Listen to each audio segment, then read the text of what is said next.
Good morning students. मैं Rekha Sharma, associate professor political science, Rajiv Gandhi राजकीय महिला महाविद्यालय भिवानी से। आज हम बीए तृतीय वर्ष के विद्यार्थियों के लिए short answer type questions series शुरू करने जा रहे हैं। स्टूडेंट्स, ये आपको पता है कि आपका एक क्वेश्चन पूरे सिलेबस में से आता है, जिसमें 8 क्वेश्चंस होते हैं और प्रत्येक क्वेश्चन 2 नंबर का होता है। ये आपको कैसे लिखना है, हम इसके ऊपर विचार करेंगे कि क्वेश्चंस कैसे आते हैं और हमें आंसर कितना लिखना चाहिए कि हमारे पूरे नंबर आएँ। इसी श्रृंखला में सबसे पहला क्वेश्चन जो आपके सामने है वो फर्स्ट चैप्टर से है और चैप्टर का नाम है रीजनल ऑर्गेनाइजेशन। सबसे पहला क्वेश्चन, क्षेत्रीय संगठन से आप क्या समझते हैं? आप आंसर लिखेंगे इसका कि क्षेत्र के आधार पर संगठित संगठनों को क्षेत्रीय संगठन कहा जाता है। इन संगठनों का निर्माण किसी क्षेत्र विशेष की रक्षा के लिए किया जाता है। क्षेत्रीय संगठनों का एकमात्र उद्देश्य क्षेत्रीय हितों की रक्षा करना होता है। इसके अतिरिक्त क्षेत्रीय संगठन क्षेत्र से संबंधित अन्य समस्याओं के समाधान का भी प्रयास करते हैं। अंतर्राष्ट्रीय संबंधों में क्षेत्र निरपवाद रूप से वह क्षेत्र है जो 2 से अधिक राज्यों के भू क्षेत्रों को शामिल करता है। वे राज्य अपने संयुक्त हितों तथा अपनी भौगोलिक स्थिति के कारण आपस में बंधे होते हैं। ये कदापि अनिवार्य नहीं है कि क्षेत्रीय संगठन के सभी सदस्य राष्ट्र एक दूसरे से सटे हुए हों अथवा उसी महाद्वीप में हों। दूसरे नंबर पर क्वेश्चन आता है, क्षेत्रीय संगठनों की कोई 3 परिभाषाएं दें। आप आंसर लिखेंगे, क्षेत्रीय संगठनों की 3 परिभाषाएं निम्नलिखित हैं। नंबर 1, स्लीचर के अनुसार कोमा इन्वर्टेड कोमा शुरू, एक अंतर्राष्ट्रीय क्षेत्र का निर्माण समान हित रखने वाले अनेक देशों के क्षेत्र से होता है, इन्वर्टेड कोमा क्लोज। आप परिभाषा लिखते हुए स्लीचर के अनुसार जब लिखते हैं तो उसके नीचे अंडरलाइन, फिर मैंने बताया कोमा, नेक्स्ट लाइन में आप लिखते हैं इन्वर्टेड कोमा शुरू जब होता है, और परिभाषा को लिखने के बाद इन्वर्टेड कोमा क्लोज आप जरूर करेंगे और इस परिभाषा को अंडरलाइन करेंगे। इसी प्रकार से आपको सारी कोटेशंस परिभाषाएं लिखनी होती हैं। दूसरे नंबर पर परिभाषा है, वान क्लेफ के शब्दों में कोमा इन्वर्टेड कोमा शुरू, एक क्षेत्रीय संगठन अथवा समझौता प्रभुसत्ता संपन्न राज्यों का एक ऐच्छिक समुदाय है जिसमें समान हितों की पूर्ति के लिए उस क्षेत्र के राज्य अथवा उस क्षेत्र में हित रखने वाले शामिल होते हैं, इन्वर्टेड कोमा क्लोज। तीसरे नंबर पर परिभाषा आती है, लिंकन तथा पेडल फोर्ड के अनुसार कोमा इन्वर्टेड कोमा शुरू, किसी प्रकार के स्वैच्छिक समझौते अथवा राज्यों के समूह द्वारा संयुक्त कार्रवाई के लिए बनाए गए संगठन को अंतर्राष्ट्रीय राजनीति में क्षेत्रीय व्यवस्था कहा जाता है, जिसके बनाने वाले उस भौगोलिक क्षेत्र में रुचि रखते हैं जो या तो सामान्यतः एक प्रदेश के रूप में मान्य होता है अथवा समझौते द्वारा निश्चित होता है। तीसरे नंबर पर क्वेश्चन आता है, क्षेत्रीय संगठन के 4 उद्देश्य लिखें। आप आंसर लिखेंगे, क्षेत्रीय संगठन के 4 उद्देश्य निम्नलिखित हैं। नंबर 1, क्षेत्रीय संगठन का सबसे महत्वपूर्ण उद्देश्य बाहरी आक्रमणों से सामूहिक सुरक्षा की गारंटी प्रदान करता है। एक राष्ट्र पर आक्रमण संगठन के सभी राष्ट्रों पर आक्रमण समझा जाता है तथा सभी सदस्य राष्ट्र सामूहिक रूप से उस आक्रमण का सामना करते हैं। दूसरे नंबर पर है, क्षेत्रीय संगठनों का दूसरा मुख्य उद्देश्य सदस्य राष्ट्रों की आर्थिक समस्याओं का समाधान करते हुए आर्थिक विकास करना है।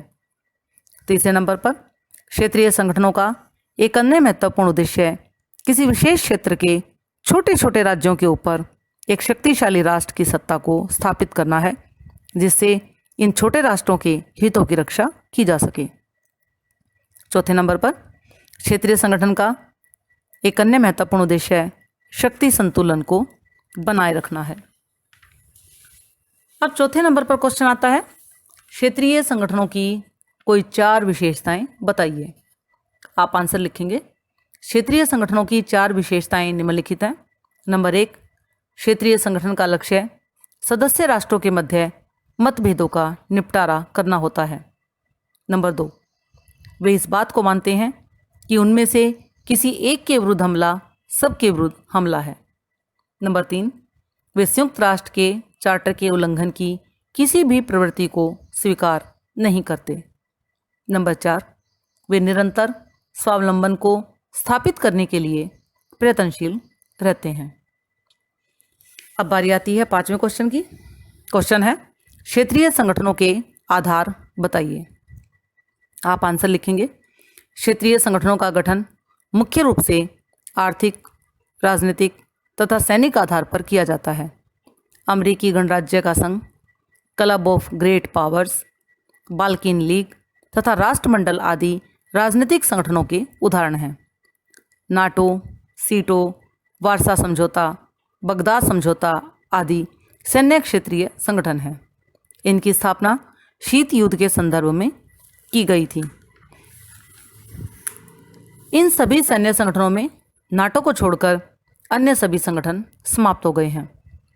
इन राजनीतिक तथा सैन्य संगठनों के अतिरिक्त अमेरिकी राज्यों का संगठन, अरब लीग, अफ्रीकी एकता संगठन, यूरोपीय संघ, आसियान, सार्क आदि ऐसे क्षेत्रीय संगठन हैं जिनका आधार आर्थिक है।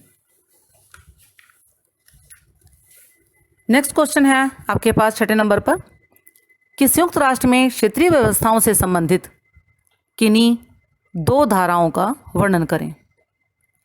आंसर आप लिखेंगे कि संयुक्त राष्ट्र के चार्टर में इन संगठनों के संबंध में 2 व्यवस्थाएं इस प्रकार से हैं। नंबर 1, चार्टर के अनुच्छेद 52 में ये व्यवस्था की गई है कि सभी प्रादेशिक अभिकरण अपने कार्यकलापों में संयुक्त राष्ट्र संघ के उद्देश्यों के अनुकूल होंगे। दूसरे नंबर पर, चार्टर के अनुच्छेद 53 में सुरक्षा परिषद की स्वीकृति के बिना प्रादेशिक संगठनों द्वारा कोई कार्रवाई करने को निषेध किया गया है। नेक्स्ट क्वेश्चन जो आपका आ सकता है वो है कि क्षेत्रीयता को प्रभावित करने वाले कोई 3 कारण बताएं। आप आंसर लिखेंगे। प्रादेशिक अथवा क्षेत्रीयता की प्रवृत्ति को प्रोत्साहित करने वाले कारण निम्नलिखित हैं। नंबर 1, स्थानीय राज्यों में आत्मरक्षा तथा सहयोग की भावना का संचार करना। दूसरे नंबर पर, महाशक्तियों के निषेधाधिकार के दुरुपयोग के कारण ये प्रादेशिक संगठन अपनी रक्षा करते हुए क्षेत्रीय समस्याओं का समाधान कर सकें। तीसरे नंबर पर, प्रादेशिक संगठनों को संयुक्त राष्ट्र के सिद्धांतों तथा दायित्वों के अनुरूप बनाना जिससे क्षेत्रीय शांति को प्रोत्साहित कर सकें। और लास्ट में हम क्वेश्चन कर रहे हैं कि प्रादेशिक संगठनों की उपयोगिता बताएं। आप आंसर लिखेंगे कि यद्यपि प्रादेशिक अथवा क्षेत्रीय संगठनों की उपयोगिता के विषय में विद्वानों में मतभेद नहीं है, फिर भी कुछ विद्वानों का मत है कि प्रादेशिक संगठन शांति, सुरक्षा तथा पारस्परिक सहायता के लिए महत्वपूर्ण भूमिका निभा सकते हैं। किंतु प्रादेशिक संगठनों की स्थापना के पश्चात जो परिणाम सामने आए उनके कारण इनकी उपयोगिता पर संदेह होने लग गया।